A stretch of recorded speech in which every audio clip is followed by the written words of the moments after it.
এখন মুত্তাকি কারা? এবার আল্লাহ সংজ্ঞা দিচ্ছেন, পড়েন। আল্লাযীনা ইউমিনুনা বিল গায়বি ওয়া ইউকিমুনাস সালাতা ওয়া মিম্মা রাযাকনাহুম ইউনফিকুন। আল্লাহ রাব্বুল আলামিন বলছেন মুত্তাকিদের প্রথম গুণ গায়বের প্রতি বিশ্বাস। আল্লাহ গায়েব, গায়েবের প্রতি বিশ্বাস। জান্নাত গায়েব, জাহান্নাম গায়েব, ফেরেশতা গায়েব, রাসূল গায়েব। ঠিক না বে ঠিক? এখন দেখেন আমাদের দেশে অনেক লোক কালেমা পড়ে কিন্তু মসজিদে যায় না, এরকম লোক আছে না নাই? এই কালেমা তোমাকে জাহান্নাম থেকে বাঁচাতে পারবে না, মনে রাখবে। তোমার কালেমা যদি তোমাকে মসজিদে না নেয়, নামাজে না নেয়, তোমার এই কালেমা তোমাকে বাঁচাতে পারবে? আব্দুল্লাহ বিন উবাই বিন সুলুল এরকম বহু কালেমা পড়েছে, রাসূলের পেছনে নামাজ পড়েছেন, অসংখ্য অনেকের কাজ সে করেছে, কিন্তু মুনাফিকের 4টা গুণ তার মধ্যে ছিল। কয়টা? আমাদের দেশে এই গুণগুলো আছে না নাই? মুনাফিকের প্রথম গুণ হলো মিথ্যা। মিথ্যা আছে না নাই? মিথ্যা মামলা, মিথ্যা সাক্ষী, এই সবগুলো মুনাফিকের কাজ। ঠিক তবে ঠিক? 2 নাম্বার আমানত খেয়ানত করা আছে না নাই? 3 নাম্বার ওয়াদা খেলাপ করা আছে না নাই? 4 নাম্বার রাগ বেশি হলে গালি দেয়া আছে না নাই? রাসূল বলেছেন এই 4টা কাজ যার মধ্যে থাকবে সে পরিপূর্ণ মুনাফিক। মদিনায় 82 জন মুনাফিক ছিল। এই 82 জনের লিস্ট আল্লাহ তৈরি করে রাসূলের হাতে দিলেন। রাসূল দিলেন হুযায়ফা ইয়ামানির হাতে। হুযায়ফা ইয়ামানি রাদিয়াল্লাহু আনহু আরদা। ওমর ফারুক রাদিয়াল্লাহু আনহু কতবার জান্নাতের খবর পেয়েছেন। উনি গোপনে হুযায়ফা ইয়ামানির কাছে গিয়ে বলতো, হুযায়ফা দেখো তো মুনাফিকের লিস্টে আমার নামটা আছে নাকি? কল্পনা করা যায় এত আমলের পর ওমর ফারুকের মতো জান্নাতি সাহাবী, রাসূল যার ব্যাপারে বলেছেন আমার পরে যদি কেউ শেষ নবী হতো ওমর হতো শেষ নবী, সেই ওমর গিয়ে বলছেন হুযায়ফা আমার নামটা দেখো তো মুনাফিকের খাতায় আছে নাকি? হুযায়ফা যে জানাজায় যেতেন সেই জানাজায় যেতেন ওমর ফারুক রাদিয়াল্লাহু আনহু। আমার আল্লাহ রাব্বুল আলামিন বলেছেন ঈমান আনবা গায়েবের প্রতি। গায়েবের প্রতি ঈমান আনার মানে হলো ইয়াকিমুনাস সালাত, নামাজ কায়েম করতে হবে, মিম্মা রাযাকনাহুম ইউনফিকুন, 3টা কাজ একসাথে করতে হবে, আলাদা আলাদা করলে সওয়াব নাই। যেমন একটা ডাক্তার আপনাকে 3টা ওষুধ দিল, কয়টা? একটা অ্যান্টিবায়োটিক দিল, আরেকটা দিল গ্যাস কমার ওষুধ, আরেকটা দিল ব্যথা কমার ওষুধ। এই 3টা মিলে একটা ডোজ। ঠিক না বা ঠিক? এখন আপনি একটা খাইলেন, অসুখ কি ভালো হবে? আল্লাহ 3টা কথা বললেন একটা আয়াতে। কয়টা? ইউমিনুনা বিল গায়ব, গায়বের প্রতি ঈমান আনবে, ওয়া ইউকিমুনাস সালাত, নামাজ কায়েম করবে। কায়েম করা মানে হলো শুধু আপনি পড়বেন না, আপনার বেবি পড়বে, আপনার ছেলে পড়বে, আপনার মেয়ে পড়বে, আপনার প্রতিবেশী পড়বে, সবাইকে নিয়ে আপনি নামাজ পড়বেন। এই নামাজের ব্যাপারে কারো কোনো ছাড় নাই। ছোট্টবেলায় সাইয়েদনা ঈসা আলাইহিস সালাম মায়ের কোলে বলছেন আউসানি বিজ যাকাতি ওয়াস সালাত বিস সালাতি ওয়াজ যাকাতি মা দুমতু হাইয়া, আমার আল্লাহ আমাকে ওসিয়ত করেছেন যতক্ষণ নিঃশ্বাস থাকবে ততক্ষণ যেন আমি সালাত পড়ি এবং যাকাত দেই।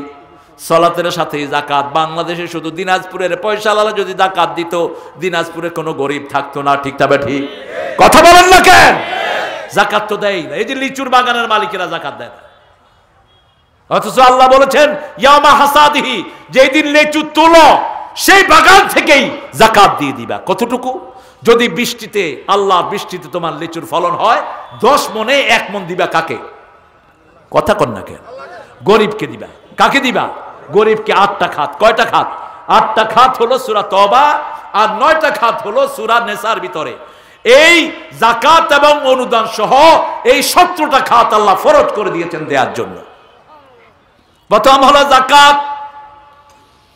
এরপর আল্লাহ রাব্বুল আলামিন বলছেন ওয়াল্লাযীনা ইউমিনুনা বিমা উনজিলা ইলাইকা ওয়া মা উনজিলা মিন ক্বাবলিক ওয়া বিল আখিরাতি হুম ইউকিনুন। আল্লাহ রাব্বুল আলামিন বলছেন তোমরা আমার নবীর উপরে যা নাজিল করেছি আর নবীর আগের নবীর উপরে যা নাজিল করেছি সবটার উপরে ঈমান আনতে হবে। কার কথা? আল্লাহর কথা। তাহলে আগে গেল 3টা, এখন গেল একটা, নবীদের উপর ঈমান। আবার আল্লাহ আলাদা করে বললেন সূরা মুহাম্মাদ আমিনু বিমা নুজিলা আলা মুহাম্মাদ, মুহাম্মাদের উপরে যা নাজিল করেছি সবটার উপরে ঈমান আনতে হবে। আমার রাসূল বিচার করেছেন, রাসূলের বিচার মানবো। রাসূল বিবির সাথে যেভাবে ব্যবহার করেছেন সেইভাবে ব্যবহার করব। ঠিক না? ঠিক? আমার রাসূল বলেছেন মায়ের পায়ের তলে কি? আরো জোরে বলেন। আর আমাদের দেশের লোকেরা বানাইছে স্বামীর পায়ের তলে জান্নাত। কই পেয়েছেন এই হাদিস? কোথায় পেয়েছেন এটা? বানোয়াট কথা। তবে স্বামীর গুরুত্ব স্ত্রীর কাছে সবচেয়ে বেশি। কয়েকজন সাহাবী ফিলিস্তিনের ওই সমস্ত এলাকা থেকে, হিমস থেকে এসে রাসূলকে বললেন, ইয়া রাসূলুল্লাহ সাল্লাল্লাহু আলাইহি ওয়াসাল্লাম, আমরা দেখেছি ওদের নেতাকে তারা সেজদা করে, আপনার চেয়ে বড় নেতা দুনিয়াতে আখিরাতে আর কেউ, আমরা আপনাকে সেজদা করতে চাই। রাসূল বললেন, সেজদা একমাত্র কে পাবে? একমাত্র আল্লাহ পাবে। লা তাসজুদু লিশ-শামসি ওয়ালা লিল-কামার উসজুদু লিল্লাহিল্লাযী খালাকাহুন ওয়া ইয়্যাহু তা'বুদুন। চাঁদকে সেজদা করো না, সূর্যকে সেজদা করো না, কোন সৃষ্টিকে সেজদা করো না, সেজদা করো ওই সত্তাকে যিনি তোমাকে বানিয়েছেন। ঠিক না বা ঠিক? যিনি কপাল বানিয়েছেন সেজদাও পাবেন তিনি। রাসূল বললেন, হ্যাঁ, যদি কোনো মেয়েকে সেজদার কোনো প্রচলন থাকতো, দুনিয়ার মেয়েকে বলা হতো স্বামীর পায়ের সামনে যেন সেজদা করে। সেজদা করতে হবে কাকে? আল্লাহকে। তবে স্বামীর গুরুত্ব কতটা ইসলাম বাড়িয়ে দিয়েছে দেখেন। রাসূল বলছেন, কোন বিবি যদি শরীয়তের কোনো কারণে স্বামীকে রাগ রাখে, সারা রাত ওই বিবির উপর সমস্ত ফেরেশতারা লানত করে। আবার রাসূল সাল্লাল্লাহু আলাইহি ওয়াসাল্লাম বলছেন, তোমাদের মধ্যে সবচেয়ে ভালো ওই মানুষ যেই মানুষটি তার বিবির কাছে ভালো। এই জন্য আপনি বিবিকে কোনোভাবে উত্ত্যক্ত করতে পারবেন, বিবির সাথে দুর্ব্যবহার করা যাবে, ফরজ করে দিয়েছেন কে? আল্লাহ বলেছেন, আশিরুহুন্না বিল মারুফ, সর্বশ্রেষ্ঠ ব্যবহার বিবির সাথে তোমরা করো। আপনারা ভালো ব্যবহার করেন আমি জানি, তবে যৌতুকের মতো অসভ্য ব্যবহার সমাজে আর কোনোটা হতে পারে না। বিয়েতে মেয়ের থেকে 50 জনকে খাওয়াতে হবে, 60 জনকে খাওয়াতে হবে, এরকম দাবি করাও হারাম। দাবি আপনি করতে পারবেন না। 27 বছর 2 মহিলা বাংলাদেশের ক্ষমতায়, এখনো মেয়েরা যৌতুকের বলি হয়। কিয়ামত পর্যন্ত যাবে না যতক্ষণ এই কিতাব দিয়ে শাসন না হয়। অত্যন্ত বিনয়ের সাথে বলবো, আপনারা যারা মেম্বার, চেয়ারম্যান আছেন, এমপি আছেন, এই সমস্ত লোকাল কেসগুলো আপনারা শক্ত হাতে কন্ট্রোল করেন, তা না হলে কিয়ামতের ময়দানে আপনারা আসামির কাঠ গলায় দাঁড়াবেন। আপনি মেম্বার, আপনার ওয়ার্ডে একটা মেয়েকে মারে যৌতুকের জন্য, আপনি চুপ করে বসে থাকেন। অথবা বহু মেম্বার আছে 2 পাশ থেকে টাকা খায়, আছে না নাই? যত সম্মান তত অপমান অপেক্ষা করছে। 10 জন যার আন্ডারে আছে, এই 10 জনের রিপোর্ট না নিয়ে আল্লাহ তার বিচার ফয়সালা করবেন না। খবরদার, অত্যন্ত কঠিন আসতেছে পরের জীবন। ঠিক না বেটি? যেমন শান্তির তেমনই কঠিন। আপনি আল্লাহর হুকুম মেনে যান, মৃত্যুর পরে আপনার হুকুম মানবে কে? কে মানবে? মন যা চাইবে তা হাজির করবেন কে? আর যদি আল্লাহর হুকুম এখন না মানেন, মৃত্যুর পরে যত আযাব সব দান করবেন কে? আল্লাহ বলেছেন, যারা জমি চুরি করে এদের ঘাড়ে আমি জমি তুলে দেব, আলা জোহরিহিম, তাদের ঘাড়ে আমি জমি তুলে দেব। যারা ইট বালু চুরি করেছে ইট বালু তুলে দিব। চোরের সব মাল প্রত্যেকের ঘাড়ে থাকবে। আমি চিন্তা করলাম, এত ছোট ঘাড়ে এত বড় জিনিস কেমনে উঠবে? রাসূল বলছেন সাল্লাল্লাহু, এক এক জাহান্নামের দাঁত হবে উহুদ পাহাড়ের মতো। দাঁতটা যদি উহুদ পাহাড়ের মতো হয়, মাথাটা হবে দিনাজপুরের মতো, শরীরটা হবে বাংলাদেশের মতো। ঠিক না ঠিক? কত চুরি করেছ, ঘাড়ে করে উঠ। মানুষ দেখবে আলহাজ জমি চোর, আলহাজ বিল্ডিং চোর, ধর। ঘুষখোর গুলো ভালো করে ঘুষ খা। বাংলাদেশের মতো এত নিয়ামতের দেশ দুনিয়ার কোন দেশে। এখন একজন পুলিশের বেতন হলো 25,000, একটা প্রাইমারি শিক্ষক পায় 28,000 টাকা। তারপরে ঘুষ খাও কেন? এখন যেগুলো ঘুষ খায় এগুলো মানুষের জাত না, কুত্তার চেয়ে নিকৃষ্ট। অথচ ঘুষ যারা খায় কোথায় যাবে? রাসূল মেরাজে দেখলেন এত বড় পেট। দুনিয়াতে যারা ঘুষ খায় এদের পেটও বড় হয়ে যায়। এত বড় পেট, পেটের উপর পড়ে যাচ্ছে, তার পেটের ভিতরে সাপ বিচ্ছু দেখা যাচ্ছে, মানুষ দৌড়িয়ে চলে যাচ্ছে পেটের উপরে দিয়ে। জিজ্ঞেস করবেন এরা কারা? এরাও সমস্ত লোক যারা অবৈধ টাকা খেত, ঘুষ খেত। মাদ্রাসার শিক্ষক নিয়োগ হয়, সেখানেও ঘুষ চলে। স্কুলের টিচার নিয়োগ হয়, সেখানেও ঘুষ চলে। ঘুষের তো এখন কোনো ফিলিংসই নাই। অফিসে গেলে কয় কিছু দিবেন না, মনে হয় ওর বাপে এর কাছে রেখে গেছে। আচ্ছা বলেন তো, কোনো হারামকে যদি হালাল মনে করে ও কি? কথা বলেন না কেন? কোন হারাম যদি আমরা হালাল মনে করেন, আপনি কি হবেন? কাফের। যৌতুকটা কি? হারাম। যৌতুক খেয়েছেন, ওই বিবি মাফ করার আগে আল্লাহ তোরে মাফ করবে না। জিনাকারের কাতারে কিয়ামতের ময়দানে উঠবা। যারা যৌতুক খেয়েছো, তুমি তোমার মেয়ে বিয়ে দিতেও যৌতুক দিয়ে বিয়ে দিতে হবে। আর যদি তুমি যৌতুক ছাড়া বিয়ে করো, তোমার মেয়েগুলো যৌতুক ছাড়া ব্যবস্থা করে দিবেন কে? আরো উল্টা দিবে। সৌদি আরবে মেয়ে হলেই তারা খুশি, কারণ মেয়ে হলেই বাপ অনেক লাখ টাকার মালিক হয়ে যাবে। ওই মোহনানার পুরা পয়সাটা বিয়ের আসরে দিতে হয়। কেমনে যে আমার দেশে বাকি চালু হলো? রাসূল তো কোনোদিন বাকি করেন নাই। যত অবৈধ কাজী আছে সব বাংলাদেশ মাইয়ারে ভাগায় আনে, কয়েকটা পয়সা বাড়ায় দেবো, ওয়াজ পড়ায় দেবো। আপনাদের এখানে নাই। অথচ রাসূল কি বলেছেন? মান তাজাওয়াজা বিগাইরি ইজনি ওয়ালিয়িন, যেই মেয়ে গার্জিয়ান ছাড়া বিয়ে করবে তার বিয়ে বাতিল, বাতিল, বাতিল। 3 বার বলেছেন বিয়ে বাতিল। খবরদার, আনলেই বিয়ে করায়েন না, আগে দেখেন গার্জিয়ান আছে কিনা। তা না হলে তুমি কাজীকেও আল্লাহ আগে আসামির কাঠ গড়ায় দাঁড় করাবে।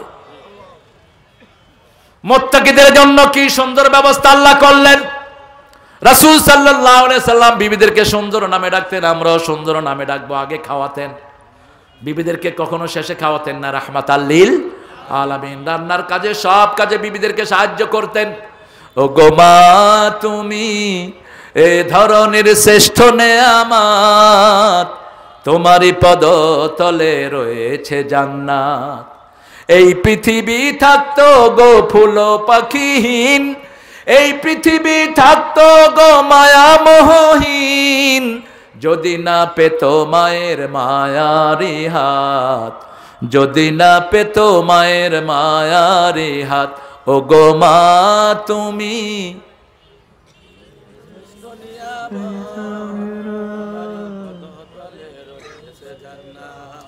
কোরআনে আল্লাহ তাআলা তারই পরে মা বাপের হুকুম দিলেন, তাদেরই তরে সদা এহসান তরে, এহসান তরে। তাদেরই খুশিতে যে আল্লাহর সন্তোষ, তাদেরই রাগেতে হয় রব সন্তোষ। এ ধরার রহম তারা, এ ধরার বারকাত, এ ধরার রহম তারা, এ ধরার বারকাত। ও গো মা, তুমি এ ধরনের শ্রেষ্ঠ নেয়ামত। দুজনের খেদমত করলে আপনি জান্নাতি। আলহামদুলিল্লাহ। সাহাবায়ে কেরাম এসে বলছেন, হুজুর আমি চাই আমার হায়াত বেড়ে যাক। রাসূল বললেন, পিতামাতার খেদমত করো, আল্লাহ হায়াত বাড়াইয়া দিবেন। সাহাবী এসে বলছেন, আমি চাই আমার হায়াত বেড়ে যাক। রাসূল সাল্লাল্লাহু আলাইহি ওয়াসাল্লাম বললেন, নিকটাত্মীয়র খেদমত করো, তোমার হায়াত বাড়িয়ে দিবেন কে? মায়ের পা ধরে ওয়াজ করুনি, পৃথিবীর সর্বশ্রেষ্ঠ ওলি হয়েছেন, ঠিক না বা ঠিক? ওমর ফারুকের মতো সাহাবীকে রাসূল নিজের জুব্বা দিয়ে বলছে, এটা ওয়াজ করুনিকে দিয়ে তুমি নিজে তার কাছে দোয়া চাইবা। অথচ রাসূলকে তিনি দেখেন নাই শুধু মায়ের খেদমতের কারণে। কার খেদমত? রাসূল নিজের জুব্বা দিলেন অস্করুনির জন্য। অস্করুনি মায়ের খেদমত করেছেন। খেদমত করতে করতে রাসূল দুনিয়া থেকে বিদায় হয়ে গেছে। রাসূলের সাথে দেখা করতে পারেন নাই। তার মানে রাসূলের সাথে দেখার চেয়ে মায়ের খেদমতের দাম আল্লাহর কাছে অনেক। কথা কন না কেন? অনেক। রাসূল সাল্লাল্লাহু আলাইহি ওয়াসাল্লাম বলছেন, হুমা নারুকা ওয়া জান্নাতুক, সেটা তোমার মা, তোমার জান্নাত, তোমার জাহান্নাম। মায়ের খেদমত করবা কিভাবে? একজন সাহাবী মাকে ইয়েমেন থেকে আনলেন, উমরা করালেন, হজ করালেন, মাকে ঘাড়ে করে ঘোরালেন। রাসূল সাল্লাল্লাহু আলাইহি ওয়াসাল্লামকে বলছেন, ইয়া রাসূলুল্লাহ, এই যে মাকে কষ্ট করে ঘাড়ে করে শত শত মাইল আমি নিয়ে এসেছি, হাজার হাজার মাইল, মায়ের কোনো হক আমি আদায় করতে পেরেছি নাকি? রাসূল বললেন, ওই যে এক ডোক দুধ পান করিয়েছে তার হক তুমি আদায় করতে পারো না। সেই মা আমাদের ঘরে আছে না নাই? মায়ের কাছে দোয়া চাইবেন। আমাদের মা কত সুন্দর।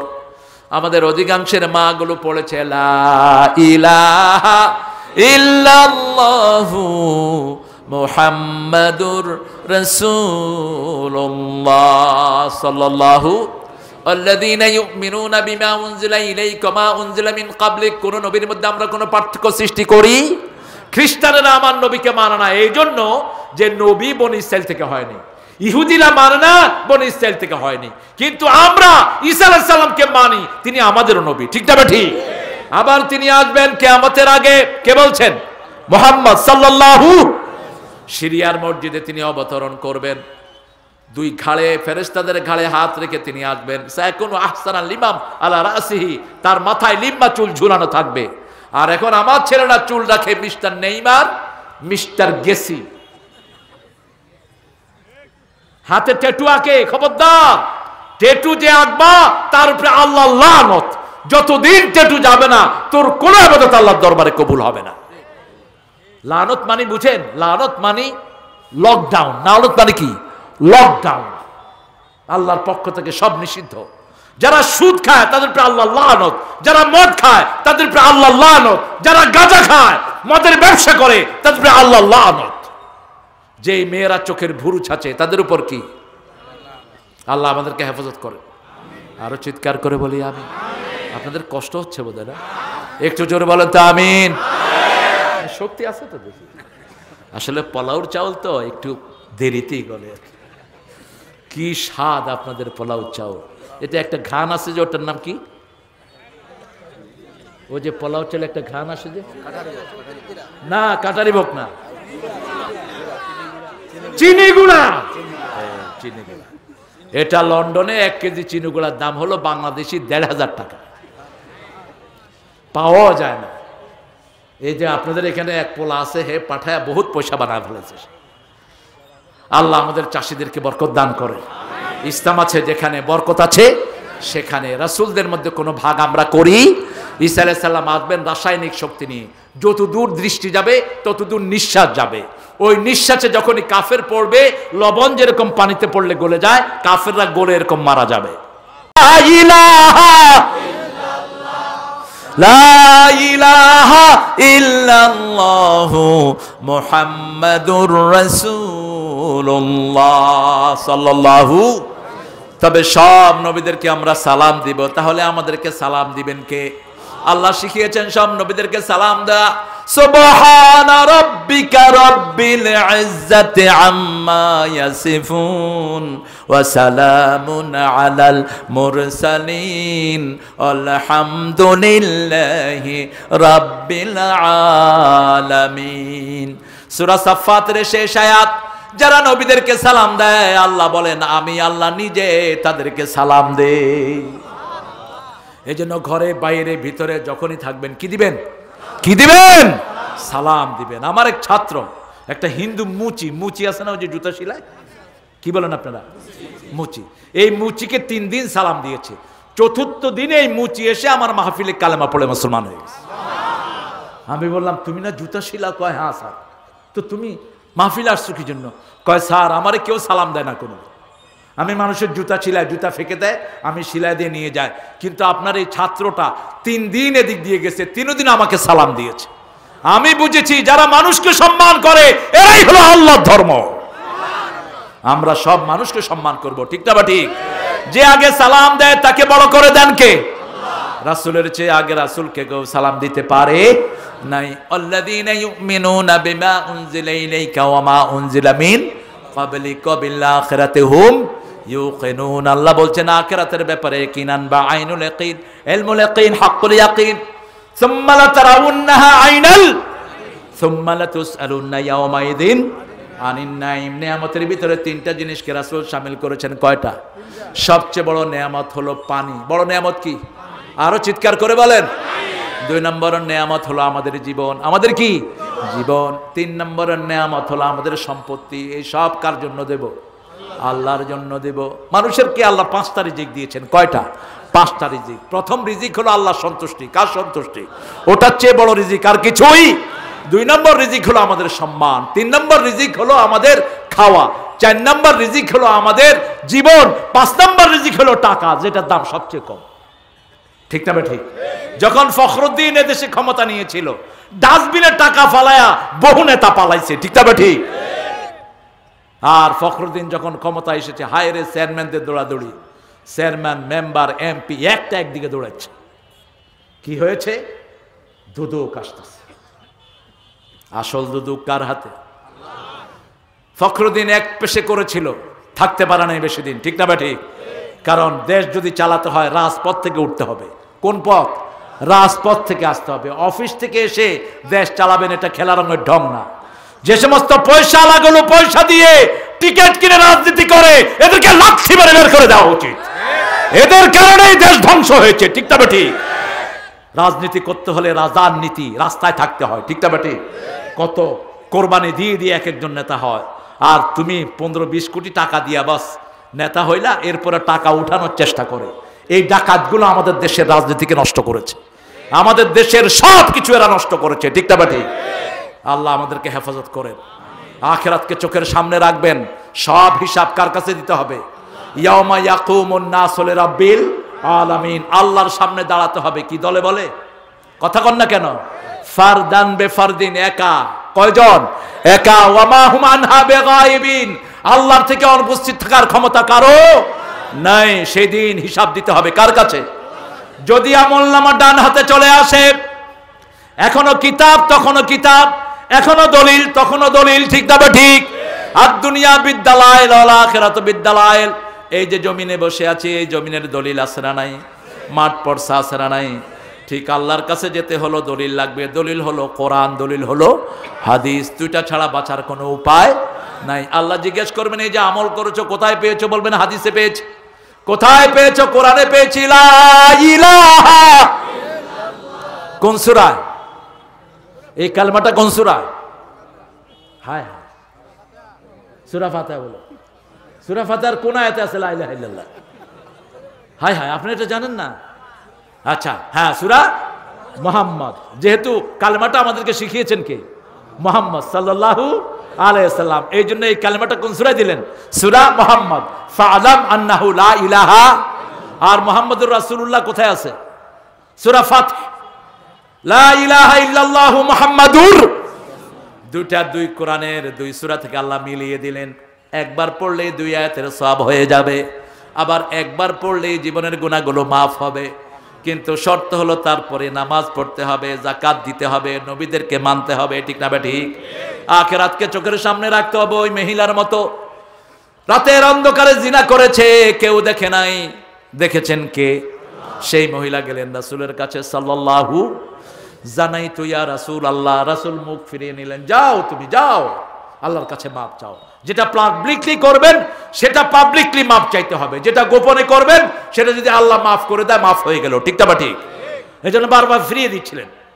মহিলা আবার বললেন জানাই, রাসূল বললেন যাও, গোপনে চাও। আবার বললেন জানাই। এরপরে রাসূল বললেন, তোমার পেটে কি বাচ্চা এসেছে নাকি? হ্যাঁ। তুমি অপরাধ করেছো, বাচ্চাটার কোনো অপরাধ নেই। যাও, বাচ্চা প্রসব হলে এসো। দুনিয়ার কোনো পাহারাদার নাই। ভয় করেছেন কাকে? ওয়া আম্মা মান খাফা মাকামা রাব্বিহি ওয়া নাহান নাফসা আনিল হাওয়া ফাইন্নাল জান্নাতা হিয়াল মাওয়া। আল্লাহ বলেছেন যে আমাকে দেখে ভয় করে আর মন যেটা চায় সেটা করে না, আমি জান্নাত তার বাড়ি বানায়া দেই। জান্নাত তার কি বাড়ি? আপনার বাড়ি আপনি চিনেন না? কথা কোন নাকি? মৃত্যুর পরে আপনার জান্নাত আপনি চিনবেন। সুবহানাল্লাহ। আল্লাহ চাবি দিয়ে দিবে। কি দিয়ে দিবে? চাবি। চাবি কি? চাবি কি? তো তুই নামাজ পড়স না, চাবি চাস কেন? হ্যাঁ, হুজুর নামাজ পড়ি না, ইমান খুব তাজা। তোর তো ইমানই নাই, তাজা থাকে কি? বুকের হাড্ডির নাম ইমান নাকি? কি পড়তে হবে? নামাজ। মহিলা কাকে ভয় করলেন? আল্লাহকে। কারণ এই কোরআন দিয়ে কিয়ামতে বিচার করবেন কে? বিচারের কিতাব তো এটাই হবে, আর কোনোটা না। রাসূল সাল্লাল্লাহু আলাইহি ওয়াসাল্লাম বললেন, তুমি অপরাধ করেছো, সন্তানের কোনো অপরাধ। আফসালুহু ফি আমাইন, কোরআনে আছে না নাই? 2 বছর দুধ খাবে। কয় বছর? 2 বছর পরে বাচ্চার হাতে একটা শক্ত খাবার দিয়ে মহিলা চলে আসলেন। বলছেন, ইয়া রাসূলুল্লাহ, আমাকে চিনছেন নাকি? হ্যাঁ চিনেছি, তুমি সেই মহিলা। এবার বলা হলো কোমর পর্যন্ত গাড়িয়ে দাও। বিয়ের পরে যারা জিনা করে তাদেরকে সংসার করে দিতে হয়। বাংলাদেশে যদি একটা সংসার করা হতো, পরকীয়া চিরতরে পালিয়ে যেত, ঠিক না ঠিক? বুক পর্যন্ত গাড়িয়ে দেয়া হলো। এবার স্টোনিং হাত, চারিদিক থেকে পাথর মারো। অরজমুহা, রজম করো তাকে। পাথর মারা হচ্ছে, মৃত্যু পর্যন্ত যাবে। একজন সাহাবীর গায়ে রক্ত ছিটে এসে পড়লো, তিনি গালি দিলেন। রাসূল বললেন, কাকে গালি দাও? এই মহিলাকে চিনো নাকি? এই মহিলার তওবা যদি ভাগ করে দেয়া হয় সমস্ত মদিনাবাসীর জন্য যথেষ্ট হয়ে যাবে। কিভাবে মহিলা তওবা করেছেন। এক তওবা দিয়ে কিয়ামত পর্যন্ত তিনি দুনিয়াতে বেঁচে থাকবেন, আখিরাতেও সর্বশ্রেষ্ঠ মাকাম পাবেন। ঠিক না ঠিক? এজন্য চাইতে হবে কার কাছে? ভয় করতে হবে কাকে? আখিরাতকে চোখের সামনে রাখেন, তাহলে জমি নিয়ে মামলাবাজি হবে না। আপনার জমি যে জোর করে দখল করে নিয়েছে, সে আপনাকে জমি দেয়া ছাড়া জান্নাতে যেতে পারবে? আপনার টাকা নিয়েছে, এরকম বহু চোর আছে না নাই?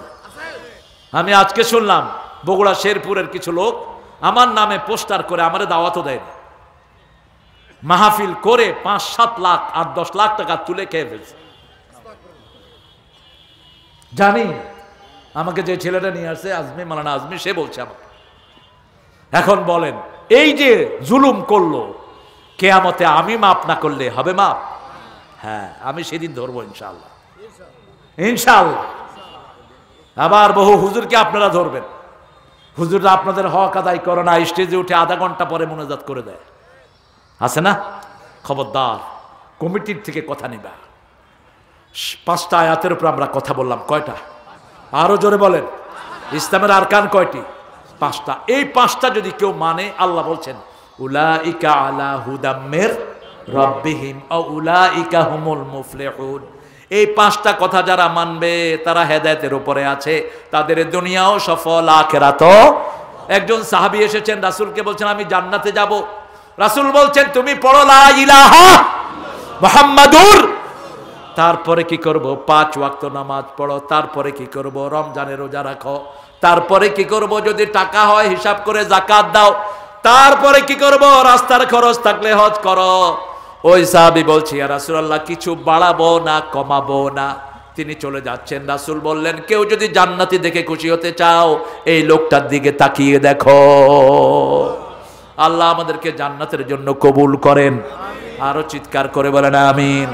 পড়েন আলিফ লাম মিম যালিকাল কিতাবু লা রাইবা ফীহি হুদাল লিল মুত্তাকিন আল্লাযীনা ইউমিনুনা বিল গায়বি ওয়া ইউকিমুনাস সালাতা ওয়া মিম্মা রাযাকনাহুম ইউনফিকুন والذين يؤمنون بما أنزل إليك وما أنزل من قبلك وبالآخرة هم يوقنون أولئك على هدى من ربهم وأولئك هم المفلحون। এবার আল্লাহ বলছেন সাওয়াউন আলাইহিম আনযারতাহুম আম লাম তুনযিরহুম লা ইউমিনুন।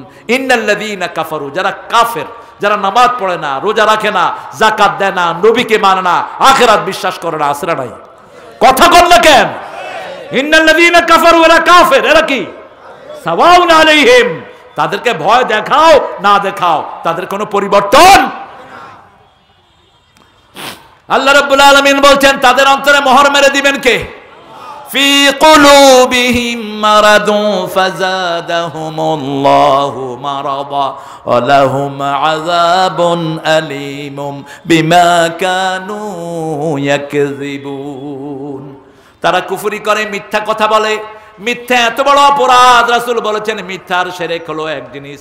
সূরা হজের 30 নম্বর আয়াত রাসূল পড়ছিলেন মসজিদে নববীতে বসে। অস্তানিবুর রিসা মিনাল আওসান অস্তানিবু কাওলা জুর।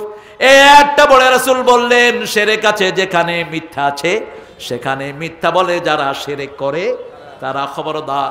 মিথ্যা থেকে আমরা বাঁচবো, মিথ্যা সাক্ষী দেব না। যার বিরুদ্ধে মিথ্যা সাক্ষী দিচ্ছেন তার সমস্ত সওয়াব, আপনার সমস্ত সওয়াব তার আমলনামায় যাবে, তার সমস্ত গুনাহ আপনাকে দিয়ে দিবে কে?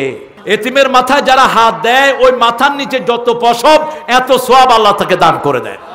এতিমের যারা দায়িত্ব নেয়, রাসূল বলেছেন এইভাবে কাফিলুল ইয়াতীম হাতাইনি ফিল জান্নাহ, যারা এতিমের দায়িত্ব নেয় ওরা এইভাবে আমার সাথে জান্নাতে থাকবে।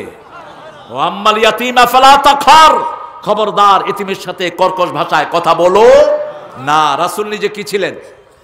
কি ছিলেন? এতিম ছিলেন। এই প্রতিষ্ঠানটার দিকে আপনাদের যখন ধান উঠে, আপনারা যদি ধানকে পবিত্র করতে চান, ইয়াউমা হাসাদিহি, যেদিন ধান কাটেন ধান হিসাব করে এই এতিমখানায় পাঠিয়ে দিবেন, যাকাতের অংশে দিয়ে দিবেন। আল্লাহ তৌফিক দান করুন। ইয়ামা হাসাদিহি বললেন আল্লাহ, কোরআন শরীফের আয়াত। যেদিন কাটেন, আপনি ধান কেটে ঘরে আনলে ওই গরিব মানুষের মনে ব্যথা যাবে, আমার ক্ষেত নাই, ধানও নাই, কিন্তু ক্ষেতের থেকে যদি তাকে দিয়ে দেন, তার মনও খুশি, আপনার মনও খুশি। ঠিক লিচু যখন পাড়েন, লিচুর পাড়ার সময় গরিবেরটা গরিবকে দিয়ে দিবেন, বরকত দান করবেন কে? একবার দেন। যারা যাকাত দেয় তাদের সম্পত্তি আল্লাহ 750 গুণ বাড়ায়া দেয়, আপনি খেয়ে শেষ করতে পারবেন না। সেজন্য মদিনাতে প্রথম যখন যাকাত চালু হলো, ওমর ফারুকের, আবু বকরের সময়, রাসূলের সময় যাকাত শুরু হলো। আবু বকর রাদিয়াল্লাহু আনহু আমলে এসে যাকাত খাওয়ার কোনো লোক নাই। ওমরের সময় যাকাত কারে দিবে সেই লোকই নেই। এক লোক মাঠে বসে আছে 3 দিন, আরেক লোক এসে বসছে, কয় ভাই তোরে পাইছি, আমি 3 দিন ধরে বসে রয়েছি, যাকাতের পয়সা দিতে পারে না। কয় কথা ঠিক করে কইস, আমি 7 দিন যাকাতের টাকা নিয়ে ঘুরতেছি, তোরে দিয়ে যাবো আমারটা। দেখেন অবস্থা। আমরা যদি হিসাব করে যাকাত দেই, 100 টাকায় কত টাকা যাকাত আসে বলেন তো? 2.5 টাকা। 1000 টাকায় 25 টাকা। 1 লাখ টাকায় 2.5 2.5 আর 1 কোটি টাকায় বাংলা এই দিনাজপুরে কোটিপতি নাই? নাই। শত শত বিঘা জমির মালিক নাই। যাকাত দেশ না, এই জন্য তো হার্ট অ্যাটাক হয়। যাকাত দেশ না, এই জন্য তো মেয়েদের সম্পদ চুরি হয়।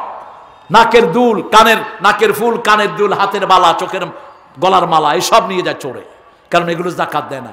7.5 ভরি হলে কি দিতে হবে? যাকাত দিতে হবে, তা না হলে এগুলো আগুন হবে, এগুলো সাপ হবে। বুখারীর হাদিস, আপনার গলায় পেঁচিয়ে দেওয়া হবে, আর আপনাকে কামড়াবে, আর বলবে আনা কানজুকা আনা মালুকা, আমি তোর সম্পদ, আমি তোর গচ্ছিত জিনিস, তুই যেটা যাকাত দেস নাই। আল্লাহ আমাদেরকে যাকাত দেওয়ার তৌফিক দান করে। আমরা দোয়া করব সবার জন্য ইনশাআল্লাহ।